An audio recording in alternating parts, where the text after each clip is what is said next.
Pakistan is traditionally a bitter rival of India, even in the field of sports.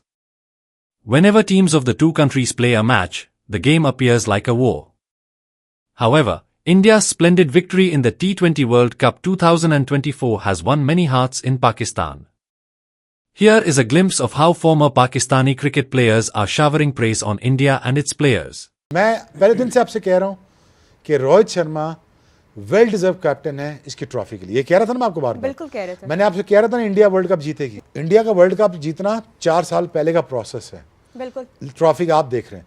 Pakistan की डिटीरिएशन 20 साल का process है जिसका एंड रिजल्ट आज आप देख रहे हैं। पूरे वर्ल्ड कप में तो वो बहुत अच्छा खेले, लेकिन जो फाइनल में एग्जीक्यूशन है, जैसे फाइनल को जीतने के लिए जो प्रेशर आपके ऊपर आता है उसमें आपके एग्जीक्यूशन ऑफ स्किल्स इतने हाईएस्ट लेवल पे आप लेके जाएं तो ये स्पेशल होता है किसी भी प्लेयर की तरफ से। आप इस मैच को अगर आप देखें कि जो उनके मेन बॉलर थे जो बहुत अच्छा परफॉर्म कर रहे थे, कुलदीप यादव, उनकी परफॉर्मेंस अच्छी नहीं रही, ऑफ कलर रहा, बिल्कुल उनका एक ऑफ डे था, अच्छी जगह पे बॉल नहीं था गिर रहा। It happens to anyone. लेकिन जिस तरह रिप्लाई किया, रिवर्स स्विंग को इस्तेमाल किया तीनों फास्ट बॉलर्स ने, बुमराह ने 2 आउट किए, अर्शदीप ने 2 आउट किए, 3 आउट इसने हार्दिक पांड्या ने किए। Obviously like we all know how good he is. Like आप देखें एंगल से बॉल अंदर आया लेकिन हल्का सा अंदर आते हुए हल्का सा जो स्विंग हुआ अवे फ्रॉम हिम, और ये रिजा हेंड्रिक्स जो है पूरा टूर्नामेंट क्वाइट खेले। Arshdeep taking another wicket with the new ball, क्योंकि दोनों ने नए बॉल से भी अच्छा परफॉर्म किया और रिवर्स जब एंड हुआ तब भी बहुत अच्छा परफॉर्म किया। How impressed have you been by Arshdeep Singh? बहुत ज़्यादा। मैं समझता हूँ कि एक यंगस्टर होके डिफ़िकल्ट सिचुएशन में मैच विनिंग परफॉर्मेंसेस लेके आना, नए बॉल के साथ इम्पैक्ट डालना, पुराने बॉल के साथ इम्पैक्ट डालना। और देखें तीसरा जो उनका मेन बंदा था वो हार्दिक पांड्या, जो हर एक क्रूशल गेम, क्रूशल स्टेज के ऊपर मैच जितवा था। यहाँ पे अगर ये विकेट ना ली जाए तो आप सोचें कि ये वन साइडेड अफेयर था, लेकिन वो जो बिलीफ है इनके अंदर बॉलिंग करने का, बुमराह का ये वाला ओवर सेटअप कर गया पूरे मैच को जीतने के लिए। ये कैच मेरा ख्याल ये बॉलर का कमाल नहीं है, ये सूर्या कुमार यादव की क्वालिटी फील्डिंग है। मुझे लगता है कि ये सदियों याद रहेगा इस तरह का कैच जो आपको वर्ल्ड कप जितवा दे। तो मुझे लगता है कि ओवरऑल वो जिसकी हम बात करते हैं कि execution of skill under pressure करने की, तो तीनों फास्ट बॉलर्स ने करके दिखाया, लेकिन how good they were in the field, कितनी अच्छी उन्होंने कैचिंग करके वो क्रूशल मोमेंट जीते जो नॉर्मली साउथ अफ्रीका जीत रही थी। तो मुझे लगता है मोस्ट डिजर्विंग टीम थी इंडिया इस टूर्नामेंट को जीतने के लिए। पिछले 4 साल 3 साल का प्रोसेस की बात कर रहे हैं रोहित, तमाम लोगों को क्रेडिट दे रहे हैं, खुद क्रेडिट नहीं ले रहे। This is how the leader basically react on a situation जहाँ पे वो चाहता तो अपने लिए सब कुछ बोल सकता था, but he was talking about everyone involve in this journey. मेरे ख्याल से देखिए, अगर हम ये बात करें ना कि इसमें कुछ लोग शामिल होते हैं जो कि टीम बनते हैं। अच्छा, टीम में सिर्फ हम ये नहीं कह सकते कि कैप्टन होते हैं, उसके बाद उनके वाइस कैप्टन होते हैं, कुछ सीनियर्स प्लेयर्स होते हैं, और फिर मैनेजमेंट में अगर आप लकी रहें, हमारे पास भी ऐसा होता रहा कि हमारे पास भी गाय बगाए ऐसे लोग आते हैं। बॉब वुलन की हम बात करेंगे कि वो जब आए तो हम सब इकट्ठे हुए, उन्होंने हमें इकट्ठा किया, उन्होंने हमें एक्सप्रेस अपने आप को, अपने सेल्फ को करने के लिए दिया, और फिर हम इकट्ठे हो गए। तो मेरे ख्याल से जिस तरह रोहित शर्मा ने ये बात की कि नज़र तो ये वर्ल्ड कप आ रहा है, ये ट्रॉफी नज़र आ रही है, लेकिन इसके पीछे 3 से 4 साल है। तो उन्होंने जिस तरह सबको मैनेज किया, और अगर इससे पहले हम देखें तो विराट कोहली जब कैप्टन होते थे तो वो बैक करते थे रोहित शर्मा को। अब जब रोहित शर्मा कैप्टन बने तो वो विराट कोहली को बैक कर रहे हैं। और फिर जिस तरह विराट कोहली ने वो इनिंग खेली है हमारे सामने, और पूरे वर्ल्ड कप में वो ऑफ कलर नज़र आए, और एक इनिंग, और जिस तरह उनका सेंड ऑफ आज हुआ है, तो मेरे ख्याल से अमेजिंग है। तो ये देखिए, ये टीमें बनती हैं, ये सिर्फ एक कैप्टन से नहीं बनती, ये बल्कि 4-5 आपके सीनियर प्लेयर्स होते हैं। कैप्टन फ्रंट से तो लीड करते हैं, और उसके बाद कुछ मैनेजमेंट में अगर आपके पास कोई सपोर्टिंग स्टाफ में कुछ ऐसे लोग आगे। देखो यार, हम तीनों पाकिस्तान से खेले हुए हैं, हम तीनों को एग्जैक्टली पता है बीच की बात क्या है। हफीज़ भी जानता है, यूनुस भी जानता है, मैं भी जानता हूँ। वर्ल्ड कप पता है कौन उठाता है? कौन सा कप्तान उठाता है? जो नीयत का साफ होता है, जिसके पीछे प्रोसेस होता है कि यार मेरा मुल्क जीत जाए, उसके लिए चाहे मुझे गलत तो नहीं, जो सही है वो मुझे करके छोड़ना है, और मुझे उस लड़के को बैक करना है जो एक्चुअली डिजर्विंग है, फिर उसके साथ खड़ा रहता है। ऐसे ही है ना, किसी भी आदमी को जो वर्ल्ड कप वाली इज्जत होती है वो एमी चलते हुए नहीं मिल जाती। ये 3 साल वेल डिजर्व करता था Rohit Sharma. Reason being is कि उसका एक टारगेट था, एक मकसद था कि टीम इंडिया या हिंदुस्तान को एक दफ़ा वो वर्ल्ड कप जिताना चाहता है। अब उस प्रोसेस के लिए उसने विराट कोहली का साथ दिया।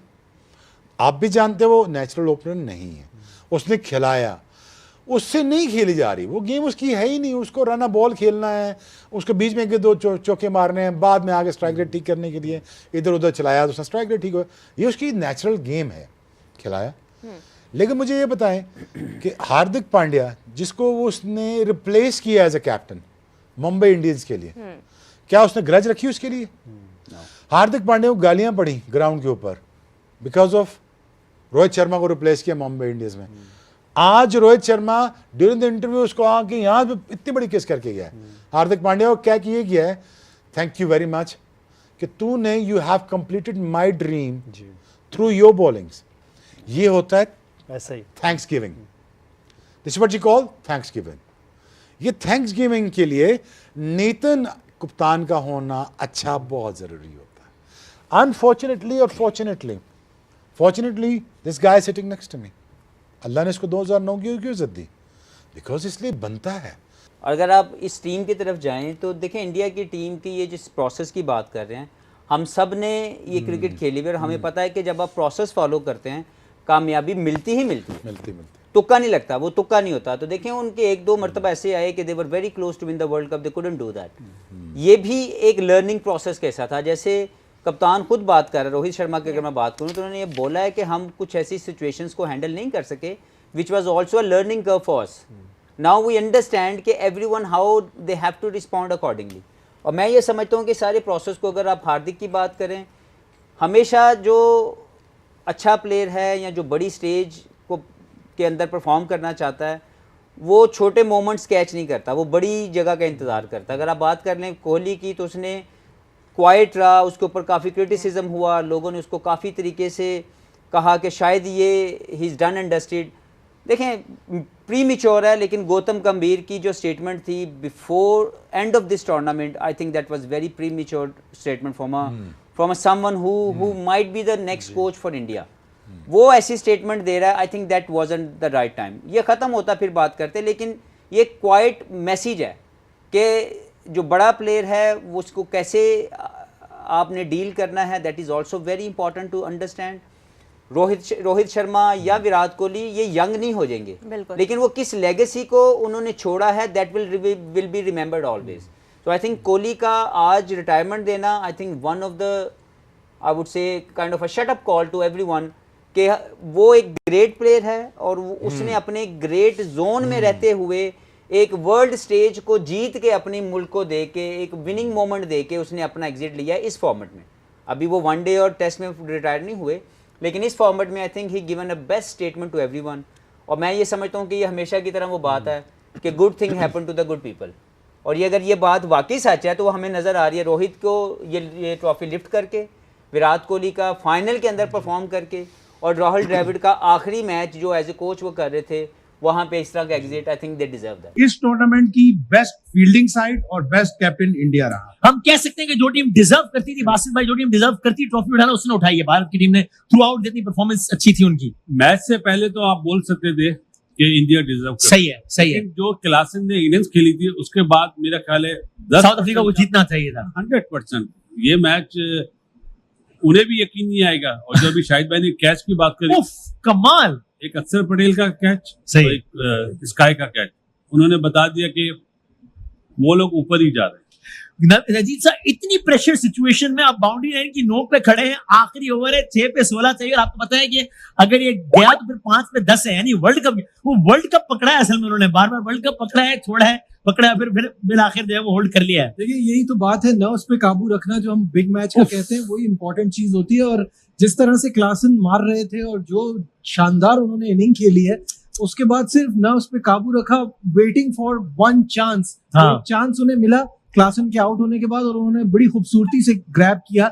लेकिन इस इवेंट में जो 2 टीमें करीब आई हैं भारत को हराने में, उन्होंने खुद ही गिफ्ट रैप करके दिया। एक पाकिस्तान और साउथ अफ्रीका, ये गेम हाथ से निकल चुका था, उसके बावजूद जो है वो इंडिया जीता है। तो इसमें मैं कहता हूँ ये साउथ अफ्रीका का ज्यादा कमाल है कि इस पॉइंट पे जब 24 पे 24 चाहिए थे, उसके बाद आप कैसे हार सकते हैं। होना ना, जो आउट होता है बैट्समैन, हाँ, क्लासन आउट हुआ, हाँ, वो इम्पैक्ट डालता है T20 में। सही है, लेकिन उसके साथ वहां पे मिलर मौजूद था, सही है। और जो इस टाइप का प्लेयर है कि आराम से मैच जितवा देता है, मैंने उसको खुद देखा है 20-20 रन करते हुए। नो डाउट वो कैच जो उसका हुआ है, हम ये तो नहीं बोलेंगे खराब फील्डिंग या बैड शॉट, वहां पे 16 रन जब चाहिए थे, शॉट यही तो यही करना था। हाँ। लेकिन मेरा ख्याल है कि एक टाइम पे मुझे लगा इंडिया की बॉडी लैंग्वेज के वो भी समझ गए थे ये निकल गया। जहां पे बुमराह ने ओवर करा है ना, हाँ, हाँ। वहां से उसने जान पैदा कर दी इंडियन टीम में। मेरे ख्याल है 1 या 2 रन दिए और विकेट निकाली है। एंड गुड कैप्टनसी कि कप्तान ने उस वक्त बुमराह को ओवर कराया। विराट कोहली बड़ा स्टेज, बड़ा प्लेयर और बड़ी इनिंग्स, बड़े रन्स, ये एक्सपेक्टेड तो था ही था। मगर देखिए, जब रन्स ना हो रहे हो, चाहे आप विराट कोहली क्यों ना हो, तो फिर आप थोड़े से घबरा भी जाते हैं, क्योंकि एक्सपेक्टेशंस के बोझ तले जो है वो प्रेशर क्रिएट हो जाता है। मगर कमत द आवर कमत द मैन कहते हैं, यानी कि जब जरूरत तो तब रन्स। और रोहित शर्मा का फेलियर था इस फाइनल में, इसी तरह से सूर्य कुमार जल्दी आउट हो गए थे, 3 विकेटें गिर गई थी। उसके बाद इस तरह की इनिंग्स खेलना है, इनिंग्स को जोड़ना, उसके बाद थोड़ा सा एक्सेलरेट भी किया उन्होंने। मैं समझता हूं कि बड़ी अकलमंदी से खेला। ये टिपिकल विराट कोहली इनिंग्स नहीं थी, मगर ये टीम के लिए पहले 50 रन और बाद में जो एक्सेलरेशन थी वो फिर स्कोर को 170 पे ले गई, जिसकी वजह से फिर बचाव हो गया भारत का। बट जैसे मैंने पहले भी कहा अपने इंट्रो में कि बेहतरीन एक स्टेज चुना विराट कोहली ने, मैन ऑफ द मैच बने फाइनल में, और फिर रिटायरमेंट भी ले ली T20 इंटरनेशनल से। सो एक हाई पे गए हैं, और इससे पता यही चलता है कि जो greatness, Virat Kohli is the number 1 batsman in the world. और इसके साथ साथ आपको रोहित शर्मा को भी number 1 batsman and the captain आपको मानना पड़ेगा, क्योंकि दोनों ही बहुत ज़्यादा कंट्रीब्यूशन की है इंडियन क्रिकेट में। और इसके साथ साथ आई थिंक एक अच्छे नोट पे ख़त्म किया है मैन द मैच में विराट कोहली। वो 76 रन्स करके पार्टिसिपेट किया। Let's talk about Bumrah again. Bumrah, the unplayable Bumrah. जैसे वो नए बॉल से स्विंग कर रहे हैं वसीम भाई, आधी टेप से तो आपने हम प्रैक्टिस करते थे, वैसी स्विंग हो रही है। नए गेंद से ऐसी पिच पे, ऐसी कंडीशंस पे, ऐसे बाहर जहाँ से चाह रहे हैं बाहर निकल रहे हैं, जहाँ से चाह रहे हैं अंदर आ रहे हैं। दो पहले ओवर के 2 बाहर निकाले, तीसरा चौथा अंदर लाया, गैप से गया, कीपर ने यहाँ से पकड़ा है, pace, carry, follow through, you name it, everything. Complete bowler.